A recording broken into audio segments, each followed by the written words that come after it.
मंत्री गुलाबराव पाटील यांनी एकनाथ शिंदेंच्या विषयी मोठा खुलासा केलाय।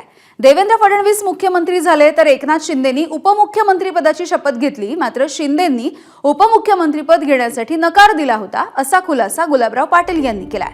तर शिंदे गटाच्या सर्व आमदारांनी समजूत काढल्याच्या नंतर शिंदेंनी उपमुख्यमंत्रीपद स्वीकारलं, असंही गुलाबराव पाटील यांनी सांगितलंय।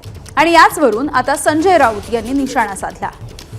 डीसीएम होण्याकरता शिंदे साहेबांनी नकार दिला, त्यावेळेस टीव्हीवर बातम्या चालत होत्या, पण आम्ही सगळ्यांनी डीसीएम सरांना विनंती केली की आपण सत्तेमध्ये असलं पाहिजे, कारण की एकनाथ शिंदे नावाच्या चेहऱ्याने हे सरकार येण्यामध्ये फार मोठी ताकद होती, त्यामुळे तुम्ही सरकारमध्ये असलं पाहिजे। देवेंद्र भाऊ सुद्धा आपल्या काळामध्ये उपमुख्यमंत्री झाले होते, त्यांनी मोठं पण दाखवलं होतं, तर आपण सुद्धा यावेळेस मोठं पण दाखवलं पाहिजे आणि आपण डीसीएम पद घेतलं पाहिजे, कारण की शेवटी तुमचे दोघांचे विचार सारखे आहेत आणि त्यांनी सगळ्या आमदारांचा या ठिकाणी मान ठेवला। एकनाथ शिंदे हे मुख्यमंत्री होते, त्यांच्या नेतृत्वाखाली निवडणूक लढली गेली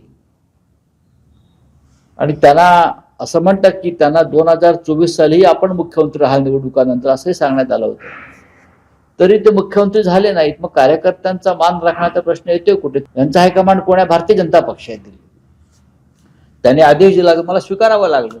त्यांनी जर उपमुख्यमंत्री पद स्वीकारलं नसतं तर त्यांनी काय केलं असतं?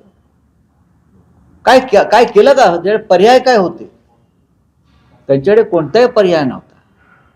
आपली कातडी वाचवण्यासाठी, आपल्यावरचे खटले थांबवण्यासाठी किंवा पुढे जो त्रास होणार आहे तो होऊ नये यासाठी त्यांना सरकारमध्ये जाणं, याशिवाय दुसरा पर्यायच नव्हता, ते गेले।